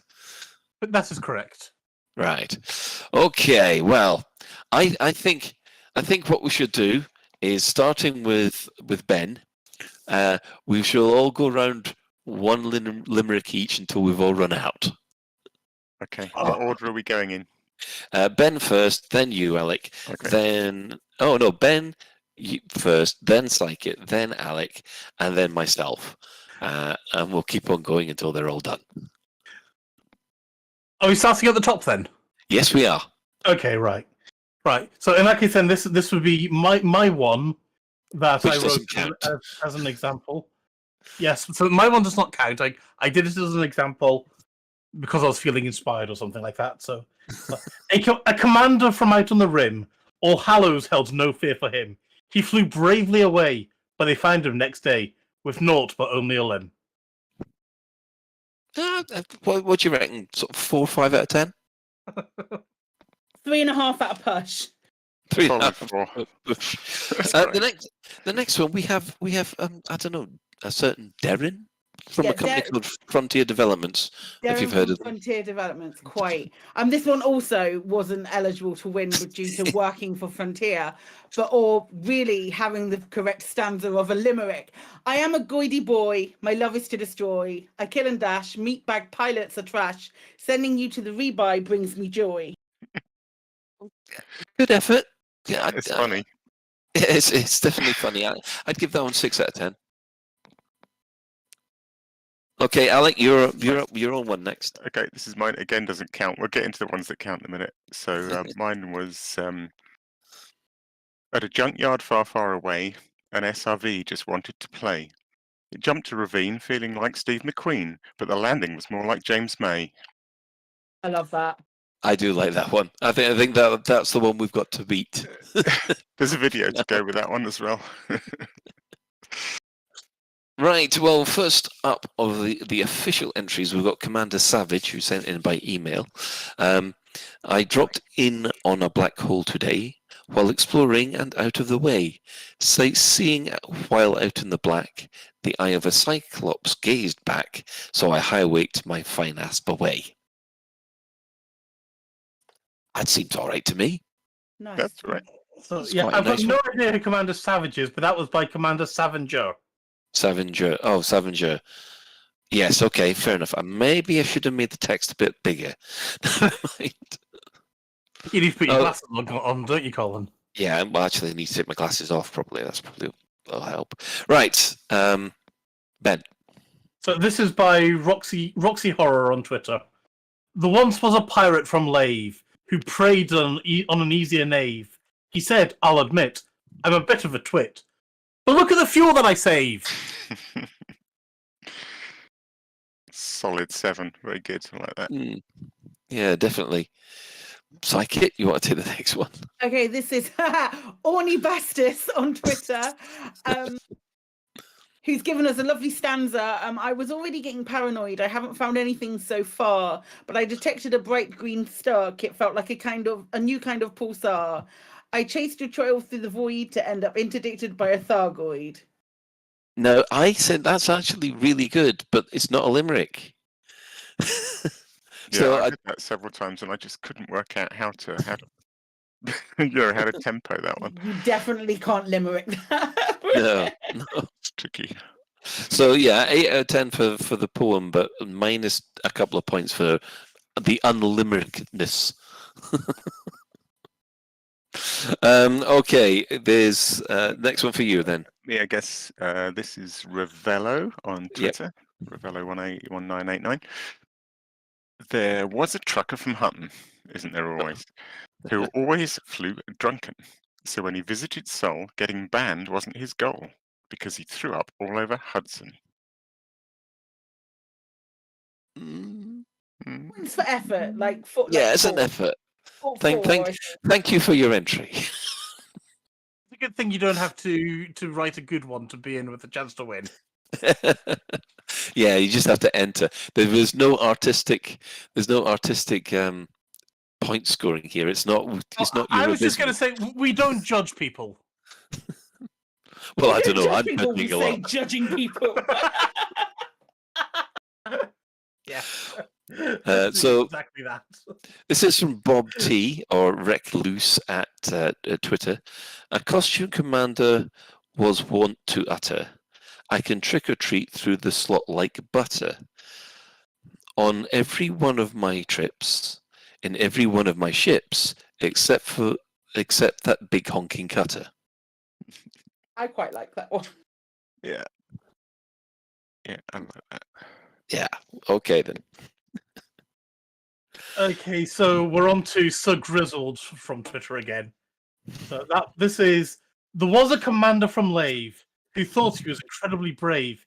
He drank too much brandy, ate lots of Halloween candy, and now he's in an early grave. Well, that's obviously from the brandy. Because obviously eating too much sweets is going to hurt you. I like especially candy corn. Points for Halloween theme and featuring Lave. Quite. Is this me? Yeah. Yes, it is you. And this is an LCU effort. He does wonderful limericks. I'm perfectly fine You with need it. to do the voice then, I'm afraid, Psychic. Absolutely not. There once was an elderly boffin who found an alien coffin. When he opened the top, he got quite a shock. When the alien woke up, he shot him. Yes. That's a good one. And it's actually a limerick. It's got the whole rhyming standard and everything, and it flows. Yeah, so that's a really nice one. Okay. Me, I think. Yep. This is quite a good one actually, from Greybeard Seawolf. A commander who hailed from Tau Ceti fancied a Thargoid named Betty. A toxic romance that hadn't a chance, and his ship is now caustic confetti. I like that. Yeah, that's quite good, that one. Okay, so my turn. Peter Longman. So Peter Longman 5 on Twitter. A commander once went on a raid. With plasma and laser he played. But the base was not right. It gave him a fright because the corpses were grossly displayed. Yeah, but the corpses, you can at least scan them for the security tag so you can get into and clear out the base. Doesn't matter how badly they're displayed, as long as you can scan them. Yeah, okay. So the last one I think we've got is by... Oh, no, we've got an extra entry from Paynex. Okay, right. Well, I'll read that one out. The penultimate one then. Yes. From D. Meyer on Facebook. There once was a guy from Oroni who thought that the Thargoids were phony. Then one Halloween, he entered the green and got sliced up to baloney. Yeah, it's not too bad. Not too bad. Quite like that one. This one was from XPainX in the chat room. And everybody be warned after the first line, okay? There was a young lady from Venus. Wonder where this one's going. Who, as a pirate, was one of the meanest. Till one day in a Sidewinder, I got in behind her, and I can't say that kill was the cleanest. I like what you did there. You thought it was going one way, but it went another. Yeah, real bait and switch. Right. I have an honest question to ask you guys. Do we allow X-Pain to enter the competition, seeing as he entered late? Even if it was clean? No, even if it was clean, no. There were rules. We stick to rules. We're rule-abiding people here. Sorry, X-Pain, I did try for you, buddy. I've got another one. I've got another entry from Chris Mark 4. Oh, okay, then. Off you go. He says, Lave had a ship skin giveaway. The techs weren't allowed to play. They wrote one down. It made Colin frown. The tech didn't win anyway. Yeah, that's about pretty much. Sounds about right, yeah. Now, we have a modern randomizer in order to tell us who's won. Is that right? So shall I try and bring that up then? Yes, bring up the high-tech randomizer. We have a high-tech randomizer coming up on screen now. So I've got off and shoved everyone's name in a thing, and we spin the wheel. Brilliant. The Remizatron. That's what it should be. The Remizatron 5000. Apart from X-Pain X and people who are in there. Yeah. So the first one. is D. Meyer, David Meyer. So that was from Facebook. I'm going to write that down. Winner. So there. And we have a second one. Is as I just paged down there. Spin again. Is Greybeard Seawolf. Wow, there we go. So, congratulations, you guys. Brilliant. Yes. I tell you what you should do, Ben. Yes. Just right now, while you're here, you may as well just read out the codes on stream. I'm sure no one will steal them. Yes. What sort of idiot would do that? Eh? Share a code on stream. We've got Seabeard Seawolf, on Twitter and Mr. Meyer on Facebook. So I'm just going to reply to their things with the codes. Yeah. No one else would get that. First. Nobody would do that. No one would. I mean, who actually just steals one of those codes anyway? Well, they know who they are. Yes, they know who they are. Yes, we don't. Frontier could find out. At least we know it's a listener or a viewer, I should say. Or a viewer, yes. Well, it has to be a viewer, hasn't it? It has to be, yeah, because I didn't say it, but they read it. They read it. Me pasting it to him in text. Yeah. Enjoy your skin, Commander. You know who you are. Well, in our mostly clueless section, we've got Epiphus giving us a wonderful tip of when running away from Thargoids, high wake to another system. This avoids the mass lock factor from the Thargoid and it allows a quicker charge time than jumping to supercruise. Colin, yes. What's a high wake? What's a high wake? It is a humorous cartoon that comes out from Ukraine. In other words, a hyperspace jump, a high wake jumps to another system, a low wake jumps into supercruise. So there you go. Right, has anybody got any other business before I wind the show in?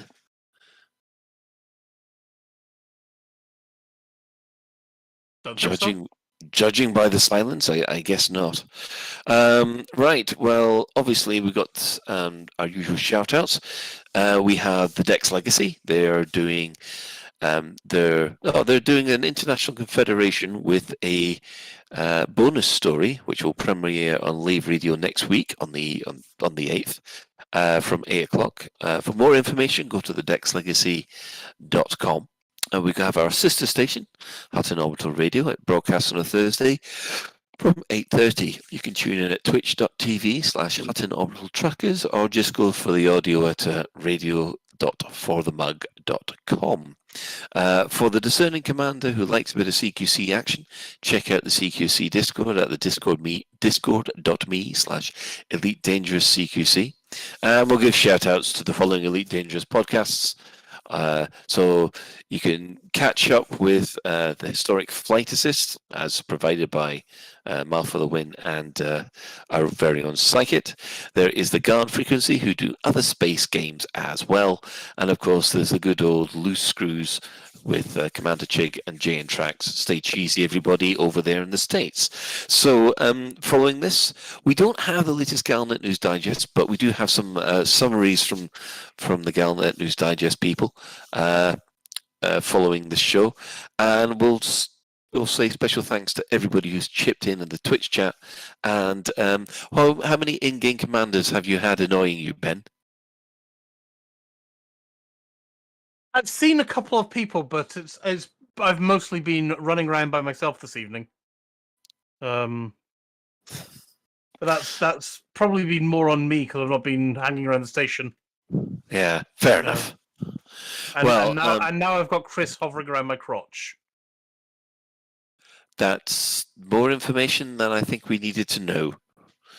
Would also like to give special thanks to Commander Tokuso, JN Trax and Alan Stroud, who have all created music for the show. But that is it for yet another episode of Lave Radio. If you'd like to get in touch with the show, you can email info@laveradio.com, hit us up at facebook.com/laveradio, tweet us at Lave Radio, and you can join our Discord server by going to discord.io/laveradio. We also have a TeamSpeak server where commanders like to hang out and chat. You can find that at teamspeak.laveradio.com. Do get in touch if you have any questions or if there's anything you'd like us to discuss in a future episode. Try and stay awake, Colin. Pardon? Try and stay awake. I am trying to stay. I can't help it. I'm actually trying not to yawn. Lave Radio is recorded live. Lave Radio is recorded live on a Tuesday evening at 8:30 and streamed out at laveradio.com/live. So, thanks to Ben. Thank you, Colin. Thanks to Psykid. You're welcome. And thanks to Commander Alec Turner. I was going to say thanks and goodbye, though Colin doesn't want us to try. Instead, I'll just say, please have a nice day, and don't fly without the rebuy. Nice. Take everything back. Take everything back. Alec wins. Fuck it. Walls out the window. Very nice. You've been storing that one up. I literally just scribbled it down. I traced it. Well, special thanks also go to today's tech specialist, who's the fantastic Potnik Santiago. And until next time, commanders, fly safe. If you can't do that, fly dangerous.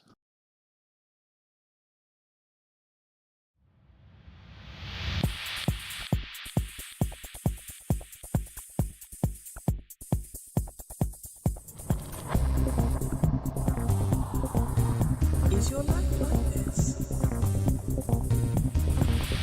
Sounds like someone having an orange inserted.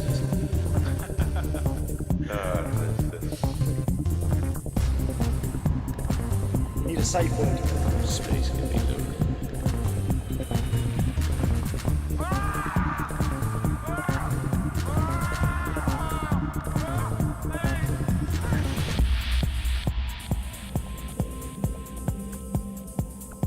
I'm gonna see the galaxy.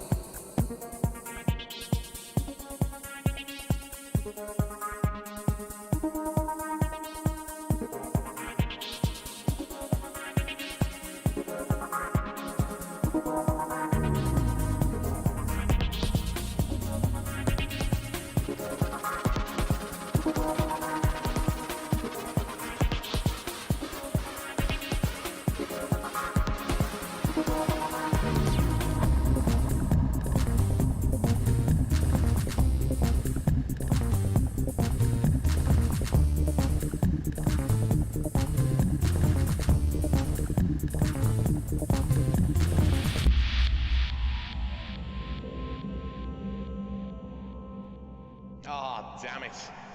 No worries, guys. Hold the fort for 2 seconds. I'll be right back.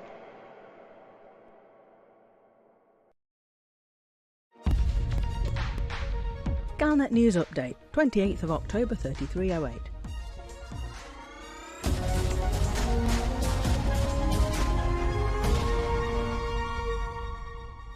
The Empire might still be going it alone, and there may not be much political enthusiasm for cooperation between the superpowers, but the Alliance and Federal militaries have started discussing whether they might be able to work together to fight off the Thargoid threat. The news that Admiral Rachel Ziegler of the Alliance Defence Force has been in talks with Admiral Maxton Price of the Federal Navy comes a day after the California Nebula was infested by thousands of Thargoid ships, and on the day when the leading Stargoid, UIA-1, came within 400 light-years of Sol. Federal Vice Admiral Juno Rochester spoke of his vision of a glorious Grand Armada to wipe out the alien hordes. Whether this Grand Armada can ever happen is unclear. With little political will in either the Alliance or the Federation, and with the Empire unwilling to even discuss defence outside its borders, there are formidable obstacles to overcome. However, the chance of Aegis reforming seems rather more likely, with the support of Deputy Prime Minister Angela Corcoran and Federal Ambassador Jasmina Halsey. Professor Tesro's revived Aegis may be a way to unify humanity's defence against the Thargoid advance. We are still waiting to hear what advances have been made in interpreting Thargoid communications and in reverse engineering the unclassified artefacts that both Ramtar and Ishmael Palin have been working to achieve. Galnet News Update, 31st of October 3308.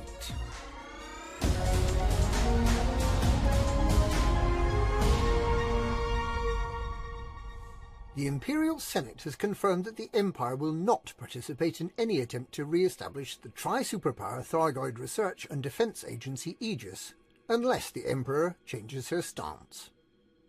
This is despite support for Aegis from some senators, notably Caspian Leopold, who pointed out that the Thargoids don't make a distinction between Imperial, Federal or Alliance citizens when they choose to slaughter humanity. He suggested that all of humanity working together under the banner of Aegis might be able to end the war sooner than 3 uncoordinated military forces. Chancellor Blaine, however, reminded his fellow senators that regardless of their opinions, the Emperor had made it clear that there will be no cooperation with the Federation or Alliance, and that until the Emperor wished for it, cooperation on an agency such as Aegis was ruled out. Fleet Admiral Denton Petraeus explained that in any case, any attempt to cooperate militarily with the Federation and Alliance was made almost impossible by those superpowers' use of metric measurements, which are much less practical and intuitive than the system of furlongs, chains, rods, poles, cubits, and 16th of inches that are used in the construction of Imperial megaships. He claimed that the Imperial Navy was tracking the unidentified interstellar anomalies or Stargoids, and was ready to repel any attempt by the Thargoids to encroach upon Imperial territory, even by as much as a barleycorn.